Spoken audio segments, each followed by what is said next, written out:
Olá, alunos! Espero que vocês estejam bem. Eu sou a professora Daniele Mesquita e hoje nós daremos continuidade ao nosso assunto da aula passada, que era simbolismo, tá? Então, parte 2 sobre a escola literária, intitulada Simbolismo. Vamos falar sobre simbolismo em Portugal, um pouquinho, simbolismo no Brasil e os principais autores. Então, em Portugal, o simbolismo começa no ano de 1890, com a publicação da obra O Aristos, de Eugênio de Castro. É sempre muito importante ter em mente a obra que inaugura uma escola literária. Um ano antes, já estavam em circulação revistas que apresentavam uma ideologia artística voltada ao simbolismo, Boêmia Nova e os Insubmissos. Nessa época, estava sendo exigido de Portugal, por parte da Inglaterra, que os lusitanos retirassem as suas tropas da região situada entre Angola e Moçambique. Tal fato deve-se a um intento de ambas as nações de aumentarem os seus territórios na África. Esse conflito ficou conhecido como Ultimato Inglês. Em 1910, temos a proclamação da República Portuguesa. O simbolismo português dura até 1915, quando inicia-se o modernismo em Portugal, com a publicação da revista Orfeu, de Fernando Pessoa e Mário de Sá Carneiro. Então, o modernismo, que começa em Portugal lá em 1915, também, né, chega ao Brasil um pouco depois. Autores e obras.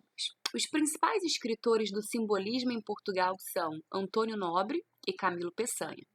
Antônio Nobre, ele é nitidamente influenciado por Garré, expressando em sua posição o mundo provinciano português. O Antônio Nobre mescla em sua poesia a linguagem sofisticada e a linguagem coloquial. Então, a linguagem coloquial é a mesma coisa que a linguagem informal, né? Permeada pela musicalidade. Como nós já falamos, a musicalidade é uma característica do simbolismo, né? O pessimismo e o intimismo, que levam a um caráter confessional, são traços marcantes do subjetivismo dos poemas desse poeta. Ainda observa-se em sua obra, mais especificamente em seu último livro, Despedidas, 1902, obra póstuma, um nacionalismo nostálgico, né, um tom de saudade, relacionado ao sebastianismo. Então, aqui nós temos um poema intitulado Na Praia da Boa Nova, de Antônio Nobre, e a continuação desse poema. Depois, Camilo Peçanha. Ele é fortemente influenciado pelo escritor francês Verlaine. Camilo Peçanha apresenta em sua poesia também uma musicalidade típica dos simbolistas, como já temos falado desde a aula passada. A sua poesia abstrata, de caráter resignado diante das adversidades, apresenta temas como a transitoriedade existencial. Então, o que seria essa transitoriedade existencial, né? As coisas são transitórias, ou seja, elas são passageiras, né? Então, esse início e fim dos ciclos da vida, né? Como a transitoriedade existencial na fluência do tempo. Não é à toa que sua única brase chama clepsidra, do grego relógio d'água. Alguns de seus poemas demonstram a sua desesperança em relação a Portugal, outros tratam sobre o seu exílio. Então, nós temos aqui um poema de Camilo Peçanha, né, que se intitula Caminho. Vou ler com vocês a primeira estrofe. Tenho sonhos cruéis, na alma doente. Sinto um vago receio prematuro. Vou a medo na aresta do futuro, embebido em saudades do presente. Vamos continuar.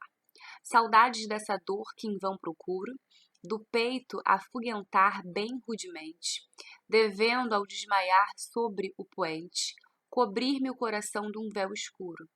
Porque a dor, esta falta de harmonia, toda a luz desgrenhada que alumia as almas doidamente, o céu de agora.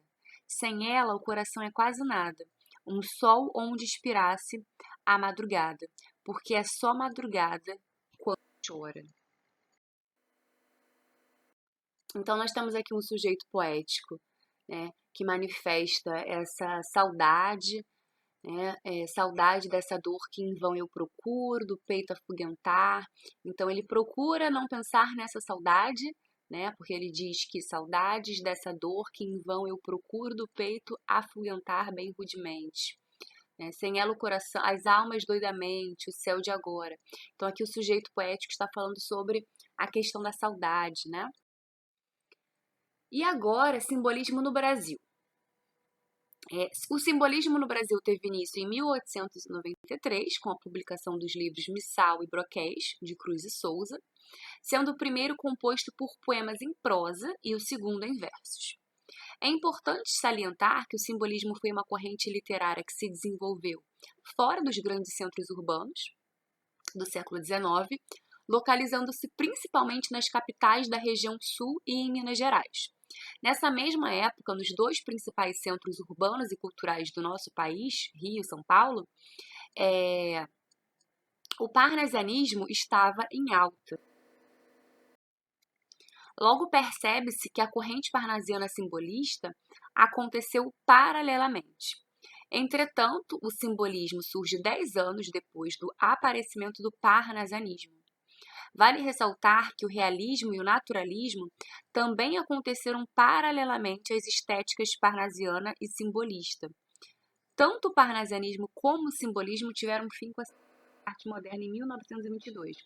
Então lembram que nós acabamos de ver que o simbolismo lá em Portugal, ele acaba e começa o modernismo, né? Eu falei para vocês que o modernismo também acontece no Brasil. Mas nós temos a Semana de Arte Moderna, que acontece em São Paulo em 1922, né? Que vai marcar o início do nosso modernismo, né? Vai ser o que a gente chama de pré-modernismo. Então, gente, temos aqui algumas informações bem importantes nesse slide, né? Destaco principalmente essa questão. Logo percebe-se que a corrente parnasiana e a corrente simbolista aconteceram paralelamente. Então, o parnasianismo acontecia junto com o simbolismo, porque a gente tem uma ideia, né, de que uma escola literária acaba e a outra começa. Eu já comentei com vocês que geralmente a gente tem um livro que vai marcar, né, o início de uma escola literária. Entretanto, não significa que o simbolismo começou nessa época, então a escola literária anterior acabou naquele minuto antes. Não, as coisas são um processo, né? Entretanto, o simbolismo surge 10 anos depois do aparecimento do parnasianismo, ou seja, né, o parnasianismo então tem um tempo que ele não acontece durante todo o tempo como o simbolismo, né? O simbolismo acontece 10 anos antes. E vale ressaltar que o realismo e o naturalismo também aconteceram paralelamente às estéticas parnasiana e simbolista. Então, essas escolas estavam ocorrendo ali simultaneamente, cada uma com as suas características. Tanto o parnasianismo como o simbolismo tiveram um fim com a Semana de Arte Moderna em 1922. Autores e obras. Os principais escritores do simbolismo no Brasil são Cruz e Souza e Afonso de Guimarães. Então, Cruz e Souza. A sua obra caracteriza-se pela presença da angústia e do sofrimento humano. O que se observa é a busca de uma transfiguração, como diz o próprio poeta, entendendo-a como um processo psicológico de sublimação, de busca da essência, de abandono da matéria, de espiritualização. Essa tendência se deve ao fato de Cruz e Souza ter sofrido imensamente na vida, buscando na poesia algo de bom fora de sua biografia triste, né? Ou seja, não trazendo de fato as suas vivências, né? Já que ele passou por situações difíceis, para o seu poema. É possível inferir que o poeta se supera por meio da arte, ou seja, a arte é uma maneira de, entre aspas, esquecer, né? Dar a volta por cima e superar os problemas, né? Então, continuando, temos aqui o poema que se intitula Sorriso Interior. O ser que é ser e jamais vacila, nas guerras imortais entra sem susto, leva consigo este brasão augusto do grande amor, da grande fé tranquila, os abismos carnais da triste argila. Então, olha, gente, nós temos aqui, na última estrofe, na primeira estrofe, perdão, ele fala, né, sobre um grande amor, do grande amor, da grande fé tranquila, os abismos carnais da triste argila, ele os vence sem ânsia e sem custo. Fica sereno num sorriso justo, enquanto tudo em derredor oscila. Ondas interiores de grandeza, dão esta glória em frente à natureza, esse esplendor, todo esse largo eflúvio. O ser que é ser transforma tudo em flores, e para ironizar as próprias dores, canta por entre as águas do dilúvio. Então aqui a gente consegue perceber uma angústia sexual, né, que também é sublimada, tornando-se uma idealização platônica. Então a gente tem a referência aqui ali, né, na segunda estrofe, em abismo carnal, né? Então nós temos aqui, a gente consegue perceber uma angústia sexual nesse poema. Depois temos um outro poema. Eu não vou ler todos, gente, porque são muitos, tá? E aí vai ficar, né, uma aula em que a professora só fica lendo poemas, acaba sendo muito monótona. Então aqui nós temos um outro que se intitula Lembranças Apagadas, também de Cruz e Souza. Depois outro, né, que se intitula Canção da Formosura. Então prestem atenção, é muito interessante analisar que essa escola literária trabalha com a musicalidade, né? E nós temos um poema que faz menção, né, à canção. Então o poema se chama Canção da Formosura. Vinho de sol ideal, canta e cintila, nos teus olhos cintila e aos lábios cresce. Desce a boca cheirosa e a empurpurece, cintila e canta após dentre a pupila. Depois temos um outro poema muito grande. Esse poema, gente, ele é a foto, né, do simbolismo. É um poema que cai muito em prova. Então, também de Cruz e Souza, o poema se intitula Antífona. Eu vou ler só o início. Ó, formas alvas, brancas, lembram? Nós falamos que o simbolismo faz muita alusão à cor branca, né? Então, ó formas alvas, brancas, formas claras, de luares, de neves, de neblinas, ó formas vagas, fluidas, cristalinas, incensos dos turíbulos das áreas, formas do amor, constelarmente puras, de virgens e de santas vaporosas, brilhos errantes, madidas frescuras e dolências de lírios e de rosas, né? Então aqui essa musicalidade, né, a gente consegue perceber também a assonância é a repetição de sons vocálicos, então é a repetição do A no início, né? Formas alvas, brancas, formas claras, luares, né, neblinas. Temos ainda o importante poema Litânia dos Pobres, que faz com que o simbolismo não seja uma arte totalmente desvinculada por apresentar temática de denúncia social.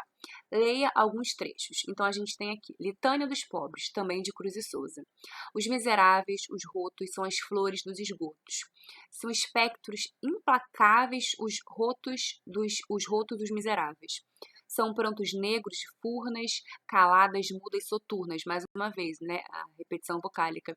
As sombras das sombras mortas, cegas a tatear nas portas, procurando o céu aflitos e varando o céu de gritos. Esse texto é composto por uma linguagem sugestiva. Os versos dísticos rimados trazem ao poema toda a musicalidade característica do simbolismo. Então a gente percebe aqui que um verso está rimando com um outro, né?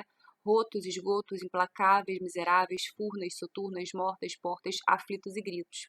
Então, gente, nós falamos na outra aula que o simbolismo não é uma escola literária que tem o objetivo de apresentar os problemas sociais, né? Como acontece muito, por exemplo, no realismo, no naturalismo, certo? Vai acontecer também lá com o modernismo, mas que também não é uma escola totalmente desvinculada, né, dessas problemáticas. Então a gente tem aqui um poema que faz referência, né, aos miseráveis, os rotos. Então esse poema faz com que o simbolismo não seja uma arte totalmente desvinculada por apresentar uma temática de denúncia social, ou seja, né, falar desses problemas que acontecem na sociedade. Depois temos aqui Afonso de Guimarães. A obra dele tem como tema único a morte da amada. Desse tema base surgem outras temáticas, como o misticismo religioso, voltado à liturgia católica, já falamos da religiosidade que é presente no simbolismo, né? E o amor transcendente e espiritualizado como uma fuga ao seu sofrimento. A morte, em seus poemas, apresenta-se como uma forma de sublimação, numa tentativa de aproximar-se de sua amada, tratada de forma idealizada, seria um platonismo místico. Então, nós temos aqui, Hão de chorar por ela os cinamumos, de Afonso de Guimarães. Então, temos aqui, gente, Hão de chorar por ela os cinamumos, murchando as flores ao tombar do dia, dos laranjais hão de cair os pomos, lembrando-se daquela que os colhia.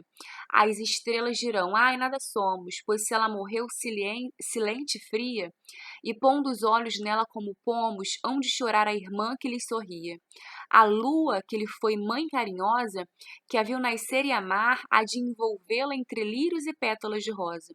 Os meus sonhos de amor serão defuntos, e os arcanjos dirão, no azul ao vê-la, pensando em mim, por que não viveram juntos? Então, aqui nós temos, né, uma menção à morte, como nós falamos que acontece no simbolismo, especificamente na obra de Afonso de Guimarães. Né? Então, hão de chorar por ela os cinamomos murchando as flores ao tombar do dia. Então, a gente tem aqui essa questão da morte, né, que acaba ficando bem evidente no poema. Depois temos um outro poema também de Afonso de Guimarães, e aqui a gente tem, né, a palavra céu, que aparece algumas vezes, depois, e como um anjo pendeu. Eu não vou ficar lendo todos para não ficar chato, tá, gente? Mas é um outro poema de Afonso de Guimarães também. Esse daqui é um poema muito importante. Esse vale a pena, não que os outros não valham, mas esse aqui, alguns poemas, gente, são muito específicos de uma escola literária, são muito cobrados, são poemas que precisam ficar na cabeça de vocês. Então aqui a gente tem esse poema intitulado A Catedral. Esse poema é muito visual. Então olha só, entre brumas ao longe surge a aurora. O hialino orvalho aos poucos se evapora. Agoniza o arrebol. A catedral ebúrnea do meu sonho aparece na paz do céu risonho, toda branca de sol.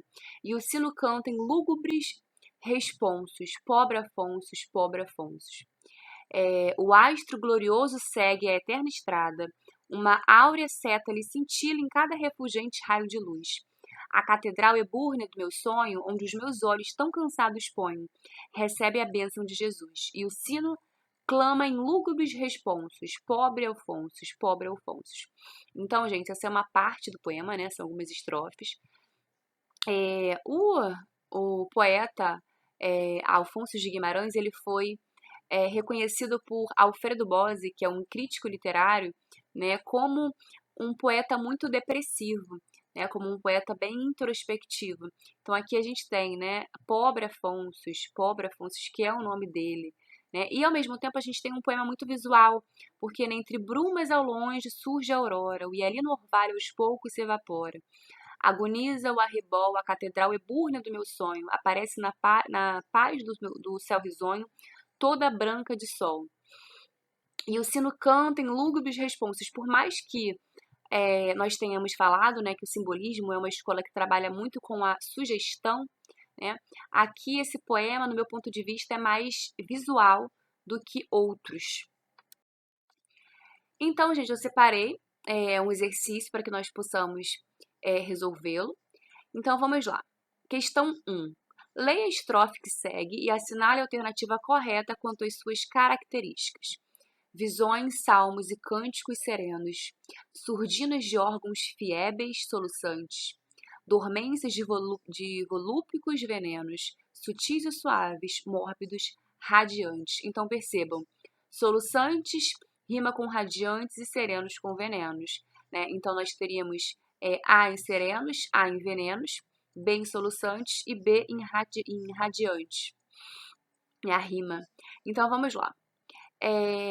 Letra A. Valorização da forma como expressão do belo e a busca pela palavra rara, parnasianismo.